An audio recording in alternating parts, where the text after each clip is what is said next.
Hey, good morning, everyone, and thank you for your attendance this morning.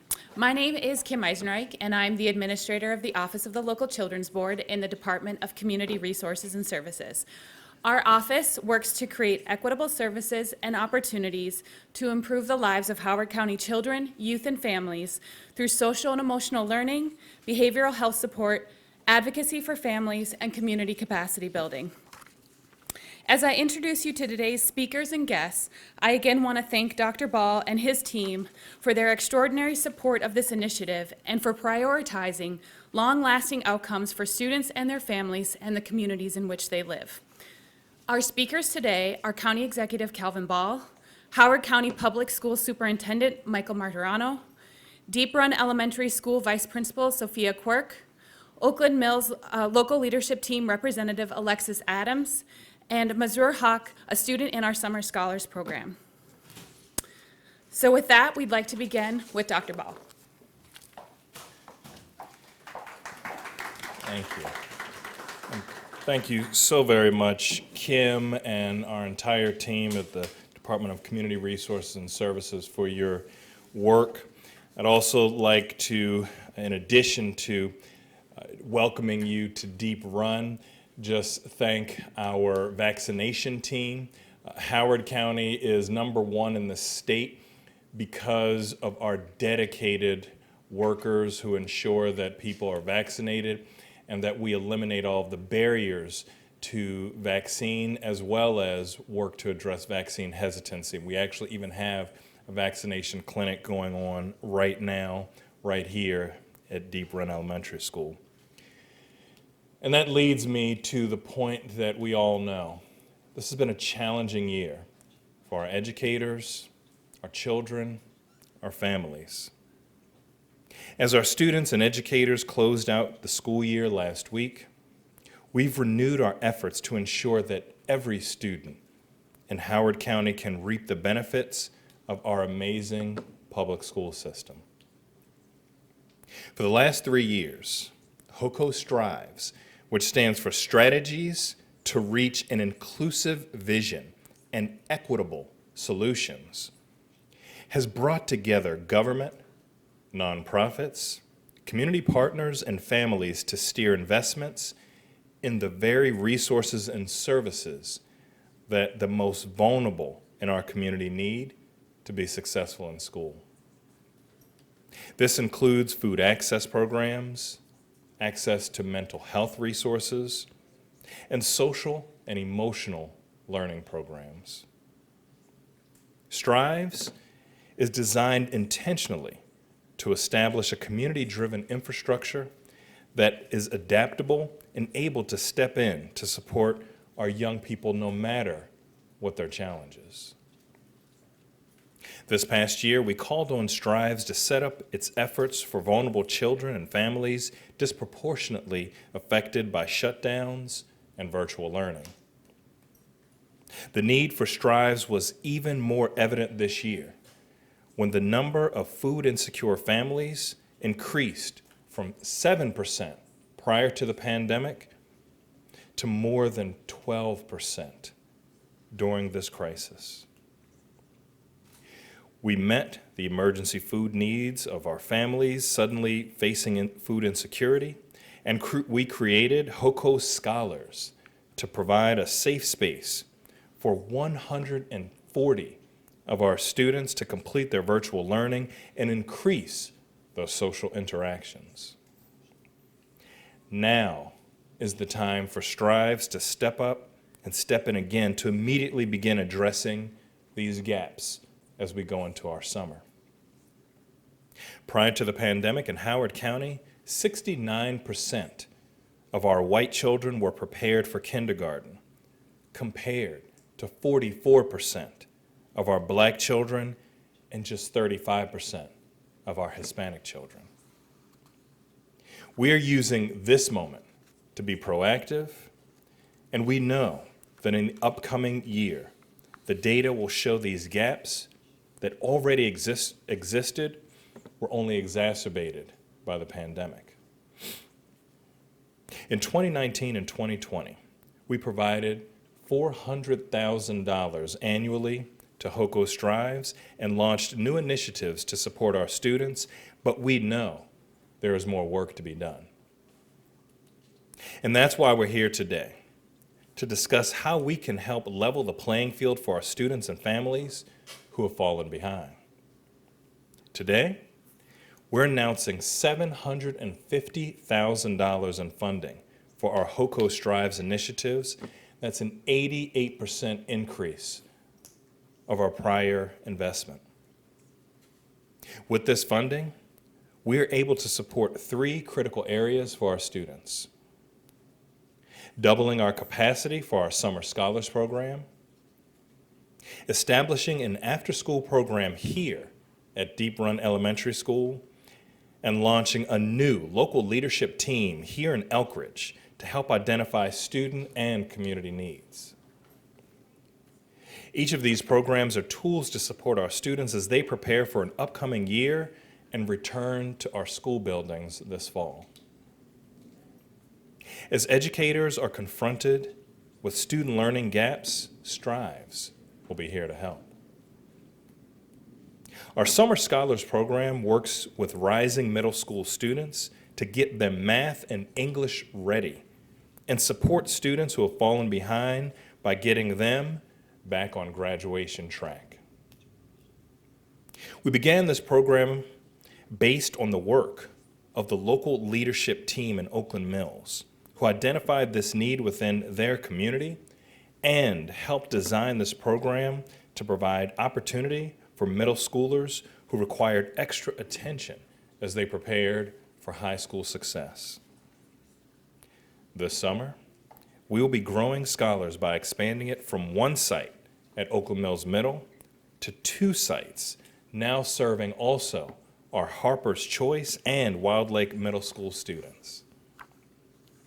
This will double the number of middle school students the program is able to serve from 90 to 180 of our students.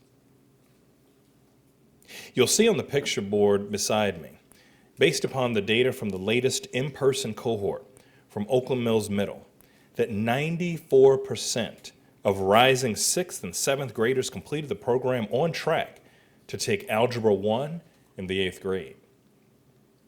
44% of our rising 8th graders completed the program on track to take Algebra 1 in the upcoming academic year, and 100% of our students maintained or improved their reading scores.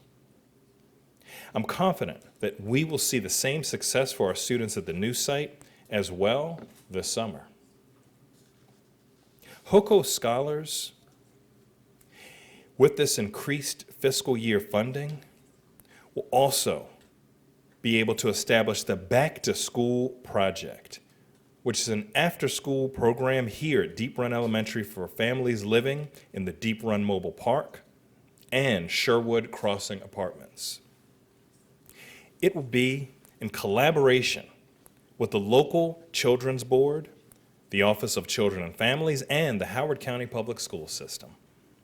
Specifically, this program will provide academic support and enrichment services for students grades kindergarten through 3rd grade.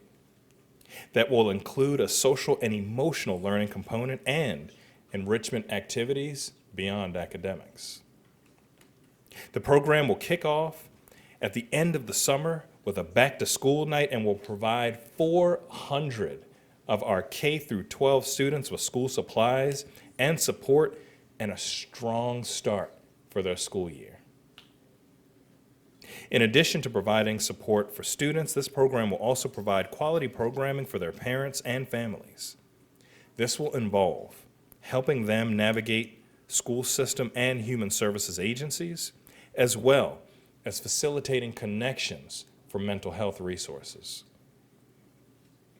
The adult programming will also provide free English language tutoring to parents and families in need of the service. Finally, this funding will allow us to launch a new local leadership team in Elkridge, a group that is the catalyst to all the important programs that we've talked about today. Strives employs a local leadership team or LLT approach to identify the specific services a community would most benefit from, whether that's food, medical access, or just extra learning supports. Our approach focuses on the strengths of a community so that they feel confident and empowered to be the leaders of change in the community. I mentioned them earlier, and now I'd like to acknowledge the success of our first LLT team, Oakland Mills Local Leadership Team, which will serve as a model for Elkridge. They have become a trusted community resource for Oakland Mills residents and helped to envision many of the programs you've heard about today, including our summer scholars. As with Oakland Mills, the goal will be to help our children and young people and families in Elkridge thrive by identifying needs and working with community partners to address those needs. With this important funding and at this critical moment, we can reach more students and families in need in Howard County. Now, none of this would be possible without all the partners that invest the time and energy to make these programs successful, many of whom are here today. I'd like to especially thank our Howard County Public School System and Dr. Michael Materano, our Department of Community Resources and Services, our local Children's Board. All of you have given your steadfast support to bring these programs to our students and make sure that each of our students is seen. These investments we're making now will have a positive impact on these children and youth and their entire family for generations to come. Thank you.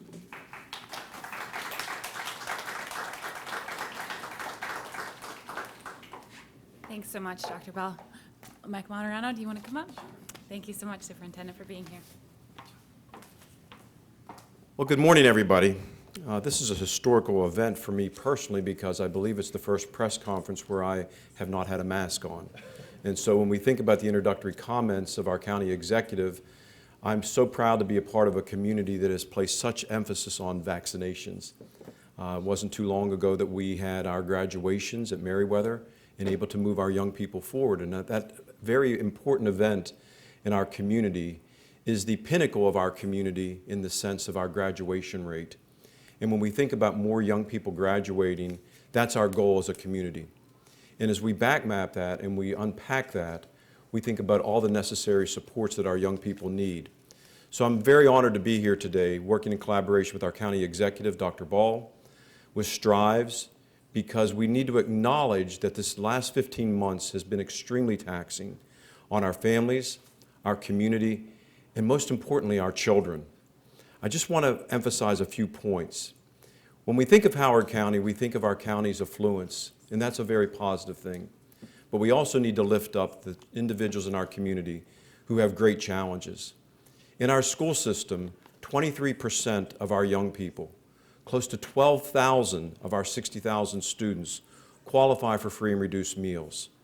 At this time of the year, when everybody's excited about going home for the summer, I become a little more saddened because I think about our children who are suffering in silence, who have additional struggles, and as they go home, we think about the supports of which they may need. So during this time of collaboration, our Strives program, the support of our school system, the program at Deep Run, the expansion, now more than ever, we need to rally around our young people to provide the supports because of the regression that has occurred during the summer. The regression has occurred during the last 15 months that has really exacerbated our concerns. But living and working in Howard County, I'm so confident that we can all rally together to provide the necessary supports to our students and our families during these times that are greatly filled with challenges. So Dr. Ball, I want to thank you personally and professionally for your work as our county leader, for acknowledging the problems and the challenges which we have in our community and implementing targeted solutions that are going to impact change and effectuate change for our young people and our families. I'm so proud to be a part of our community, part of the school system, and part of the fact that we're acknowledging the expansion of Strives today. Thank you very much. Greatly appreciated.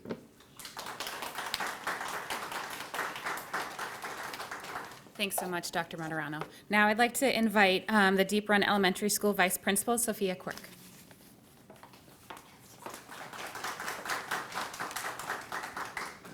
Hello, my name is Sophia Quirk, and I'm the proud assistant principal here at Deep Run Elementary School. I am so excited to begin this partnership with fellow local leaders in order to bring awareness and supports to this vibrant community.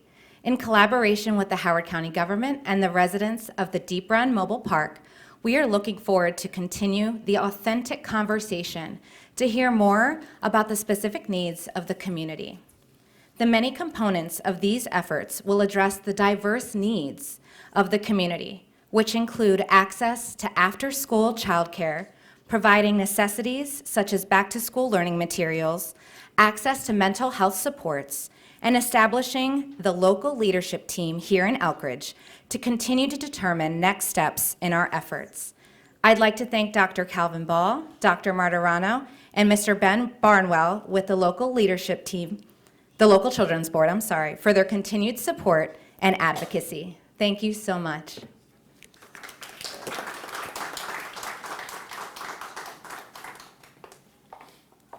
Thanks. I would like to now invite the Oakland Mills Local Leadership Team representative, Alexis Adams, up.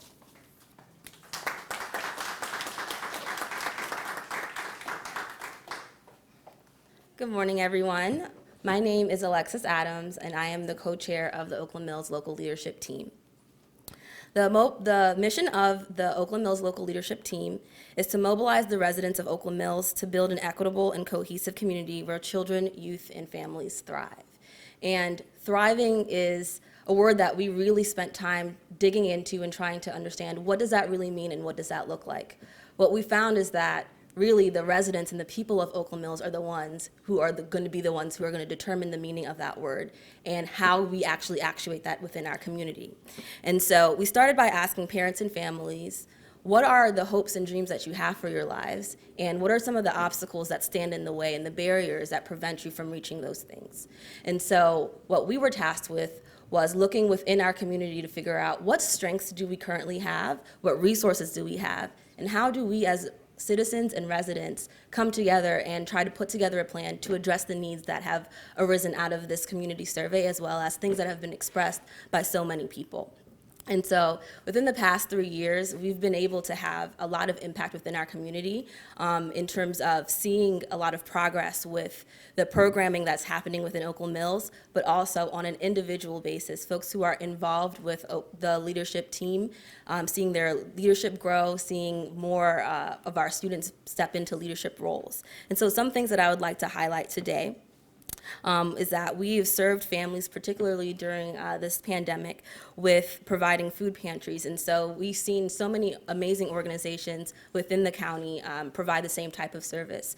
But because this initiative came from residents, we found out that there were particular areas that weren't being reached, that there were certain folks who still didn't have access to that. And so rather than having residents come out to different locations, we were able to meet them where they were at. So we were able to go into some of the community centers as well as the apartment complexes to make sure that those folks were able to get the food that they needed. We also provided parent and student huddles to help students as well as parents navigate this new digital age with folks who are going to be applying to college for the first time. What does that look like when you're not able to go on campus? And so we were able to provide community for folks to be able to share resources, share ideas, and also talk about the struggles that they were having. We also had a Project Right Now, which was an amazing initiative that was with our middle school students that helped them to be able to build their literacy skills as well as become published authors. We had our 3rd annual Job and Career Fair, and so something that came out of the survey was that there were a lot of students who had ideas of what they wanted to do in terms of careers, but what was the pathway? How do I actually get from where I am to my dream? And so what we were able to do was to bring parents as well as alumni from Oakland Mills into the community so that we can have a career fair so that students would be able to see what is possible for them, but also have an idea of what a pathway would look like.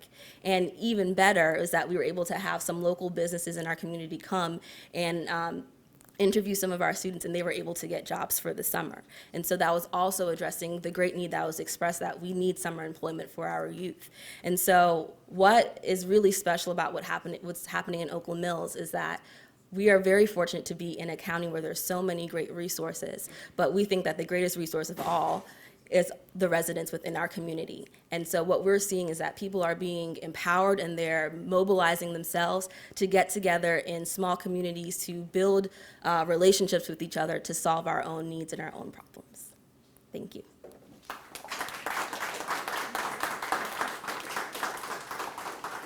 Thanks so much. And then I'd like to invite one of our scholars up to say a few words. Mazrou Haq, please come and join us.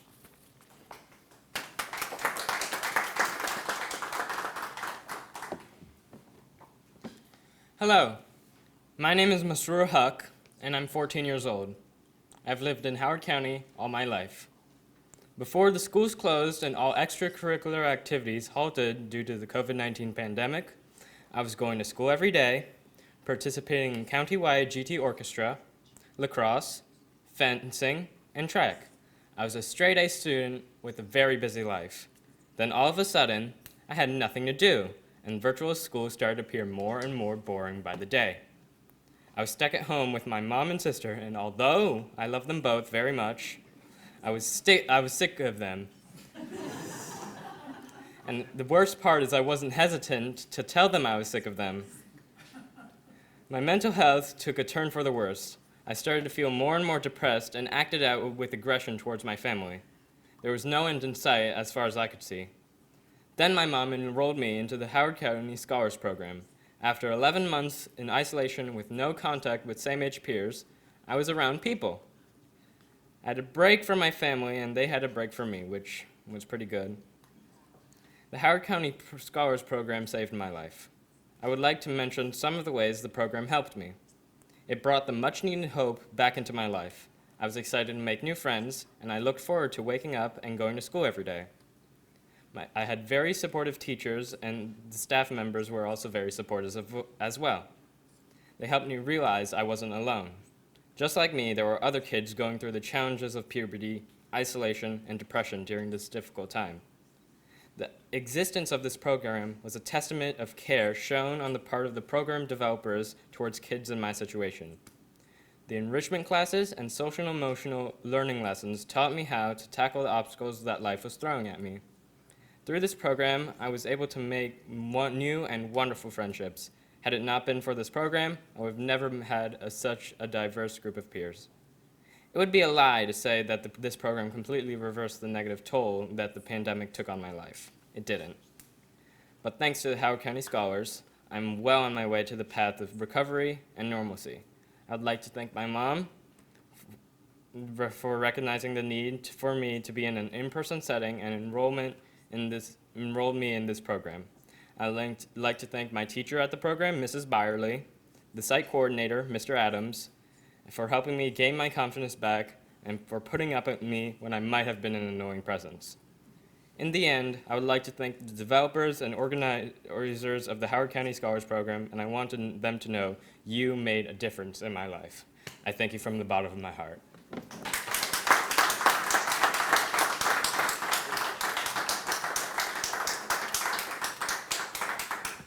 Well, thank you to all of our speakers. And as you can see, it takes an enormous collaboration and partnership to make all of this happen and for Strives to be as successful as it is.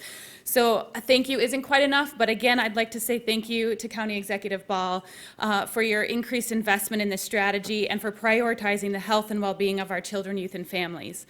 I'd also like to thank Superintendent Dr. Michael Margarano for his continued collaboration and partnership in this critically important work. And additionally, this work would not be possible without the support of our Department Director, Jackie Scott, the dedication of our board, and the incredible passion and hard work of the local Children's Board team. Lastly, these programs wouldn't be successful if it wasn't for the participation and commitment of our students and families. So thank you all for being here today, and we will take any questions you may have.